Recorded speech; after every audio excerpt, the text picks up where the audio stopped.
WhatsApp ಇಮೇಜ್ಗಳು ಮತ್ತು ವ್ಯವಹಾರಗಳಿಗೆ ಸಂಬಂಧಪಟ್ಟ ಪೀಸ್ ಆಫ್ ಪೇಪರ್ಗಳಿರ್ತವಲ್ಲ ಅವುಗಳನ್ನು ದಾಖಲೆಗಳಾಗಿ ಪರಿಗಣಿಸ್ಬೋದಾ ಅಂತ ಇದಕ್ಕೆ ಸಂಬಂಧಪಟ್ಟಂತೆ ಹಲವಾರು ಪ್ರಶ್ನೆಗಳು ಉದ್ಭವ ಆಗ್ತಾ ಇರ್ತದೆ. ಈಗ ಕೆಲವೊಂದು ಮೆಸೇಜ್ಗಳು ವಾಟ್ಸಪ್ಪಲ್ಲಿ ಬಂದಿರ್ತವೆ, ಅವುಗಳನ್ನ ದಾಖಲೆಯಾಗಿ ಪರಿಗಣಿಸ್ಬೋದಾ ಅಥವಾ ಪೀಸ್ ಆಫ್ ಪೇಪರ್ಗಳು, ಏಕೆಂದರೆ ಆ ಒಂದು ಸಂದರ್ಭಕ್ಕೆ ಚಿಕ್ಕ ಚಿಕ್ಕ ಒಂದು ಪೀಸ್ಗಳಲ್ಲಿ ಬರೆದಿಟ್ಕೊಂಡಿರ್ತೇವೆ, ಜಸ್ಟ್ ಒಂದು ನೋಡ್ತಾರ, ಅವುಗಳನ್ನು ದಾಖಲೆಗಳಾಗಿ ಪರಿಗಣಿಸ್ಬೋದಾ ನ್ಯಾಯಾಲಯದಲ್ಲಿ ಅನ್ನೋ ವಿಚಾರಕ್ಕೆ ಬಂದಾಗ ಈ ಕೆಲವೊಂದು ಸಂದರ್ಭಗಳಲ್ಲಿ ಅದಕ್ಕೆ ಪೂರಕವಾದಂಥ ದಾಖಲೆಗಳು ಅದನ್ನು ಸಪೋರ್ಟ್ ಮಾಡುವಂಥ ದಾಖಲೆಗಳು ಇಲ್ಲದೇ ಇದ್ದಂಥ ಸಂದರ್ಭದಲ್ಲಿ ಅದನ್ನು ಪರಿಗಣಿಸೋದಕ್ಕೆ ಬರೋದಿಲ್ಲ ಅನ್ನೋ ವಿಚಾರಕ್ಕೆ ಸಂಬಂಧಪಟ್ಟಂತೆ ಈ ವಿಡಿಯೋನ ಮಾಡ್ತಾಯಿದ್ದೀನಿ.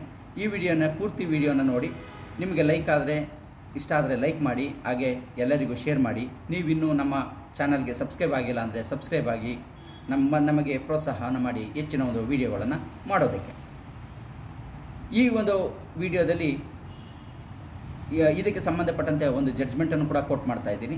ಆ ಜಡ್ಜ್ಮೆಂಟನ್ನು ಡಿಸ್ಕ್ರಿಪ್ಷನ್ ಬಾಕ್ಸಲ್ಲಿ ಲಿಂಕಲ್ಲಿ ಕೊಟ್ಟಿರ್ತೇನೆ. ಆ ಲಿಂಕ್ ಮೇಲೆ ಕ್ಲಿಕ್ ಮಾಡಿ ಪೂರ್ತಿ ಜಡ್ಜ್ಮೆಂಟನ್ನು ಕೂಡ ನೋಡ್ಬೋದಾಗಿರುತ್ತೆ. ಈಗ ಸಾಧಾರಣವಾಗಿ ಯಾವುದೇ ಕೆಲವೊಂದು ಪರ್ಚೇಸ್ಗಳನ್ನು ಮಾಡಿದಾಗ ಕೆಲವೊಂದು ಬಿಲ್ಗಳನ್ನು ಇವುಗಳನ್ನು ಎಸ್ಟಿಮೇಷನ್ಸ್ಗಳನ್ನು ವಾಟ್ಸಪ್ಗಳಲ್ಲಿ ತರಿಸ್ಕೊಳ್ತಾ ಇರ್ತೀವಿ ವ್ಯವಹಾರಗಳಿಗೆ ಸಂಬಂಧಪಟ್ಟಂತೆ. ಅಂಥವುಗಳನ್ನು ಇಲ್ಲಿ ಪೂರಕವಾಗಿ ಪರಿಗಣಿಸ್ಬೋದಾ ಅನ್ನೋದನ್ನ ನೋಡೋದಾದರೆ, ಈ ಒಂದು ಪ್ರಕರಣಕ್ಕೆ ಸಂಬಂಧಪಟ್ಟಂತೆ ಅಂದರೆ ಈ ದಿನ ಏನು ತೊಗೊಂಡಿದ್ದೀವಿ ಈ ಪ್ರಕರಣಕ್ಕೆ ಸಂಬಂಧಪಟ್ಟಂತೆ ಇವರು ವ್ಯವಹಾರಗಳನ್ನು ಮಾಡಿರ್ತಾರೆ. ಲಕ್ಷಾಂತರ ರೂಪಾಯಿ ಬಿಲ್ಗಳು ಅವುಗಳನ್ನು ಅವರು ವಾಟ್ಸಪ್ ಮುಖಾಂತರ ತಗೊಂಡಿರ್ತಾರೆ. ಸೊ ಆ ಬಿಲ್ಗಳು ಅದು ಪರ್ಚೇಸ್ ಬಿಲ್ಗಳಾಗಿದ್ದು ಅವುಗಳನ್ನು ಕನ್ಫರ್ಮ್ ಮಾಡಿರೋದಿಲ್ಲ, ಯಾಕಂದರೆ ಅದರಲ್ಲಿ ಕನ್ಫರ್ಮೇಷನ್ಸ್ ಇರೋದಿಲ್ಲ. ಸೊ ಹಾಗಾಗಿ ಅವುಗಳನ್ನು ಪರಿಗಣಿಸೋದಕ್ಕೆ ಬರೋದಿಲ್ಲ ಅಂಥೇಳಿ ITAT ಈ ಒಂದು ನ್ಯಾಯಾಲಯ ತನ್ನ ಮಹತ್ವದ ತೀರ್ಪನ್ನು ನೀಡಿದೆ.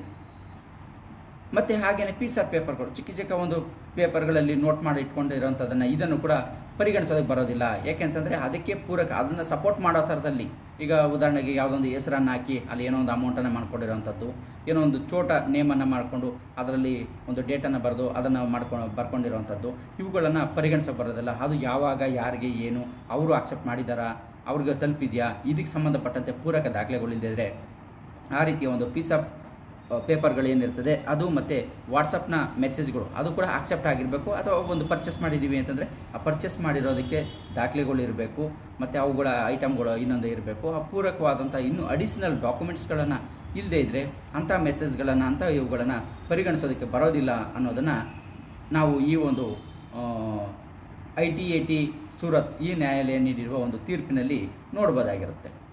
ಸೊ ಹಾಗಾಗಿ ನಾವು ಇಲ್ಲಿ ಒಂದು ಗಮನಿಸಬೇಕಾದ್ದೇನು ಅಂತಂದರೆ, ಈ ವಾಟ್ಸಪ್ ಮೆಸೇಜ್ಗಳಾಗ್ಬೋದು ಇದಾಗ್ಬೋದು ವ್ಯವಹಾರಗಳಿಗೆ ಸಂಬಂಧಪಟ್ಟಂತೆ ಅಷ್ಟು ಸಮಂಜಸ ಆಗಿರೋದಿಲ್ಲ. ಅದಕ್ಕೆ ಸಂಬಂಧಪಟ್ಟಂತೆ ಸೂಕ್ತವಾದಂಥ ದಾಖಲೆಗಳು, ಅಂದರೆ ವಾಟ್ಸಪ್ ಮೆಸೇಜಸ್ ಅಂತಂದ್ರೂ ಕೂಡ ಅದರಲ್ಲಿ ಸೀಲು ಸಿಗ್ನೇಚರು ಎಲ್ಲ ಇರಬೇಕು ಆ ಬಿಲ್ಗಳಿಗೆ. ಆವಾಗ ಅದರ ಪಾವತಿ ಆಗಿದೆಯಾ ಇಲ್ಲೋ ಅನ್ನೋದು ನೋಡಬೇಕು. ಎಸ್ಟಿಮೇಷನ್ಸ್ ಬಿಲ್ಗಳನ್ನು ತಗೊಂಡಿದ್ದು ಅವುಗಳನ್ನು ಸಪೋರ್ಟೆಡಾಗಿ ಡಾಕ್ಯುಮೆಂಟ್ಸ್ಗಳನ್ನು ಮಾಡ್ಕೊಳ್ತೀನಿ ಅಂತಂದರೆ ಬರೋದಿಲ್ಲ. ಸೊ ಹಾಗಾಗಿ ಪೀಸ್ ಆಫ್ ಡಾಕ್ಯುಮೆಂಟ್ಸ್ ಆದ್ರೂ ಕೂಡ ಫರ್ದರ್ ವ್ಯವಹಾರಗಳು ಏನಾಗಿರುತ್ತೆ ಅದಕ್ಕೆ ಸಂಬಂಧಪಟ್ಟಂತೆ ದಾಖಲೆಗಳು ಅದಕ್ಕೆ ಪೂರಕವಾಗಿರುವಂಥದ್ದಾಗಿರಬೇಕು. ಸೊ ಅಂಥ ಸಂದರ್ಭದಲ್ಲಿ ಅದನ್ನು ಪರಿಗಣಿಸೋದಕ್ಕೆ ಬರುತ್ತೆ, ಇಲ್ಲಾಂದರೆ ಪರಿಗಣಿಸೋದಕ್ಕೆ ಬರೋದಿಲ್ಲ ಅನ್ನೋದು ಈ ಒಂದು ನ್ಯಾಯಾಲಯದ ತೀರ್ಪಿನ ಮೂಲಕ ನಾವು ನೋಡ್ಬೋದಾಗಿರುತ್ತೆ. ಸೊ ಹಾಗಾಗಿ ಯಾವುದೇ ಒಂದು ವ್ಯವಹಾರಗಳನ್ನು ಮಾಡಬೇಕಾದ್ರೆ ಎಚ್ಚರದಿಂದ ಮಾಡಬೇಕಾಗಿರುತ್ತೆ. ಅದಕ್ಕೆ ಸಂಬಂಧಪಟ್ಟ ಪೂರಕ ದಾಖಲೆಗಳು, ಹಣವನ್ನು ನೀಡಿರೋದಕ್ಕಾಗಲಿ ಪರ್ಚೇಸ್ ಮಾಡಿರೋದಕ್ಕಾಗಲಿ ಸಂಬಂಧಪಟ್ಟ ದಾಖಲೆಗಳನ್ನು ಸಮಂಜಸವಾಗಿ ಕಾಲಕ್ಕೆ ಆಗಿಂದ ಹಾಗೆ ಅದನ್ನು ಪಡ್ಕೊಂಡಿದ್ದರೆ ಅದು ಉತ್ತಮವಾಗಿರುತ್ತೆ ಅನ್ನೋದನ್ನು ಈ ಒಂದು ಪ್ರಕರಣದಿಂದ ನಮ್ಮ ವೀಕ್ಷಕರು ಪರಿಗಣಿಸ್ಬೋದಾಗಿರುತ್ತೆ, ಅದನ್ನು ತಿಳ್ಕೊಬೇಕಾಗಿರುತ್ತೆ. ಸೊ ಇದು ಮುಖ್ಯವಾಗಿರುತ್ತೆ, ವ್ಯವಹಾರಗಳಿಗೆ ಸಂಬಂಧಪಟ್ಟಂತೆ ಆಗಿರುತ್ತೆ. ನಾವು ಯಾವತ್ತೋ ಪರ್ಚೇಸ್ ಮಾಡಿರ್ತೀವಿ, ಏನೋ ಮಾಡಿರ್ತೀವಿ, ಇನ್ನೆಷ್ಟೋ ದಿನಗಳು ಬಿಟ್ಟು ಅವರನ್ನು ಕೇಳಿದಾಗ ಅವ್ರ ಹತ್ರ ಆ ದಾಖಲೆಗಳನ್ನ ಅವರು ಮೇಂಟೈನ್ ಮಾಡದೇ ಇದ್ದಂಥ ಸಂದರ್ಭದಲ್ಲಿ ಅದು ಸಿಗೋದು ಬಹಳ ಕಷ್ಟ ಆಗುತ್ತೆ.